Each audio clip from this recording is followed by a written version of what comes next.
The double secret alternate The double label. secret, double secret probation. So, I don't know, one of those is probably the alternate label.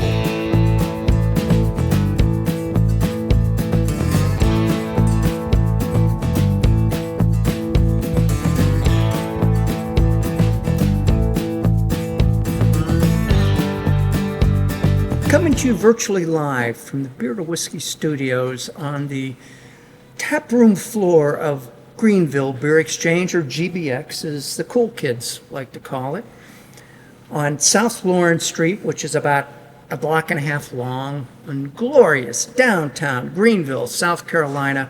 I'm Russ Heaps, and welcome to this episode of Big John and Five, where I get my good buddy here, Big John Richards, to pick a beer from one of GBX's 22 taps, or literally hundreds of cans and bottles in the retail store that you can kind of see behind us. All the ding-donging is every time somebody comes in the place, another drunk gets his wings. And John, what do we got? Let's get started. So this one actually is a Big John Cellar beer.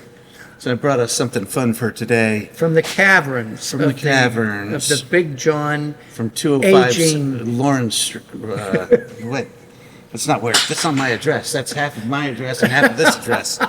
Well, don't give them their address because Right. they'll be lined up. Right. Yeah. Seriously. Everybody wants a piece of Big John. Right. So we've got a Bell's beer called Black Note Stout, and I'm not even sure if they brew it anymore. Larry Bell sold to Lion Little World Beverages, which is part of Kieran, which is part of the people. They own New Belgium and stuff now too, and a handful of folks, and still making great beer. I'm not going to say anything bad about Bell's or anything bad about selling out. Just that it happened. It happened. And so this has been in my cellar for quite some time, and I bought it from someone else's cellar. Actually, I think you bought it for me from someone else's cellar. This is one of the Barley's rescues. It was a barley rescue. So, Barley's. yeah.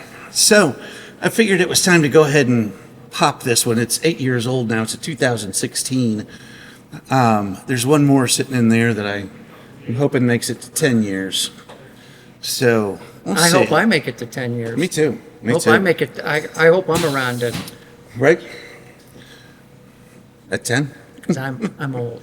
So, this is one of those, this is probably Bell's most tradable beer, the most white whaley of Bell's beers. A unicorn. Yeah, and it was always really hard to find.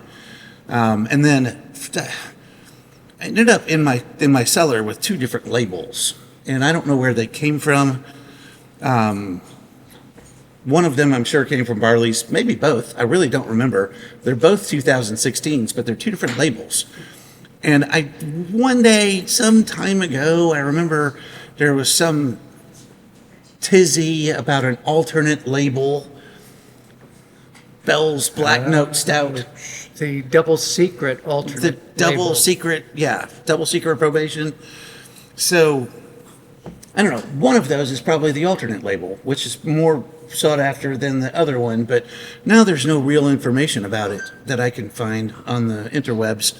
So, who knows? And who really cares? I don't think there's anything for us to do but drink it. Pop it and give it a shot. That's what I'm thinking. Let's do that. This is such a neat little beer because it's on some level. Buddy springing into action. That's right. Buddy's helped us out a long time here. And Yep. helped your family out for Over 70 over years. 70 years. So, Black Note is a blend of Expedition, which is their most well-known Imperial Stout, and Double Cream Stout. Ooh, Double Cream Stout. And each of those two beers aged individually in bourbon barrels and then blended together to create Black Note. How can you go wrong with that? Right? Well, there's probably lots of ways to go wrong. I don't think they were pretty famous for not going wrong. Which is why somebody spent several billions of dollars to acquire it. Yeah. Let's Evenish. Let's It get, doesn't have to be perfect. can you smell it? No, but smell that from here. Oh my goodness. I don't have a very good smeller, so it's... Oh, this is gonna be so good. Oh my goodness, Russ. Text Miss Lily.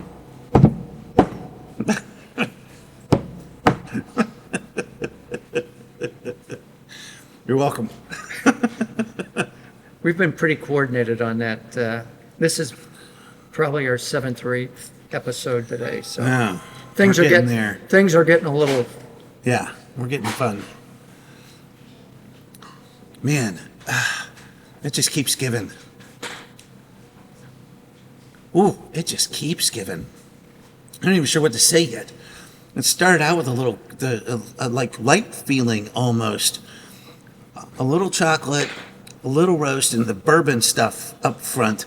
And then it just dropping down farther and farther through the barrel into this dark chocolate, dark cocoa chocolate. I guess thing on that's the what end. I guess that's what I'm sensing is that Man, it is.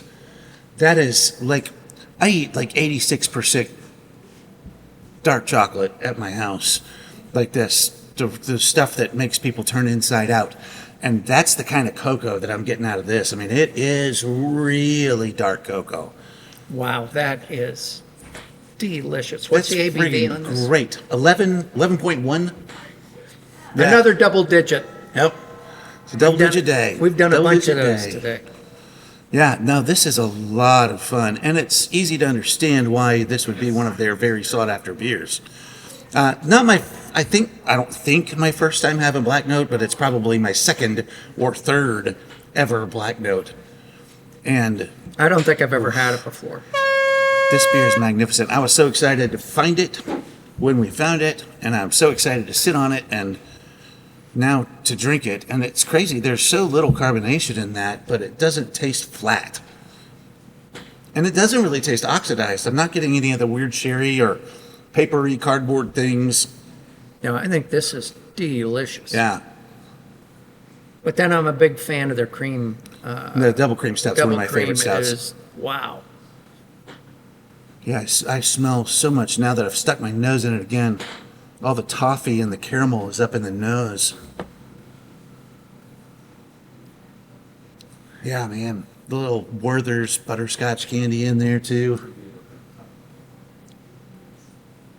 Yeah, I have to really hunt for it to get the butterscotch in it, but Just a little. I'm getting it. And it may not really be Werther's. It may just be the toffee that's just dancing around and creating different aromas on my tongue. But, man, what a neat beer. What a fun beer that is. Yeah. And that's incredibly easy at I'm glad 11%. I gave it to you. Right? Yeah, me too. Because I would have never kept it this long. It would have been gone. We talk about, when I brought this, I thought we'd talk about aging beers, and I'm not going to spend a lot of time talking about aging beers, but we did talk about beers. He's talking aging beers as opposed to Asian beers. Go Yes. ahead. I just want to make sure that. Thank you. Thank you for Not clarifying, that, Russ. not that we have anything against No, Asian these beers. this is We're quite happy this is with a Asian beers. Kirin product, except that one's not, but Yeah. now it is. So, Now it is. You can't tell the players without a scorecard. right? We used to talk about when we decide to put beers away in the cellar that you had to buy 3 of them. You had to buy 1 to drink right now and 2 to put away. 1 so that you could drink it, when the urge got too strong, and 1 so you could keep it as long as you actually wanted to keep it. John and I both have a little aging program going on, and I haven't even looked in mine for probably a year. I haven't. It's That's- full. that's the I way to can't- make it happen. I can't put anything else in it, but I haven't looked in it. I haven't really looked to see what I actually have in there for. I'll bet you at least a year. Aging beers is fun. We'll do an aging beers episode one day, but Yeah. it's an adventure It when you is. start aging beers. It is. Well, shall we? Enough of this. So damn lucky. See you next time.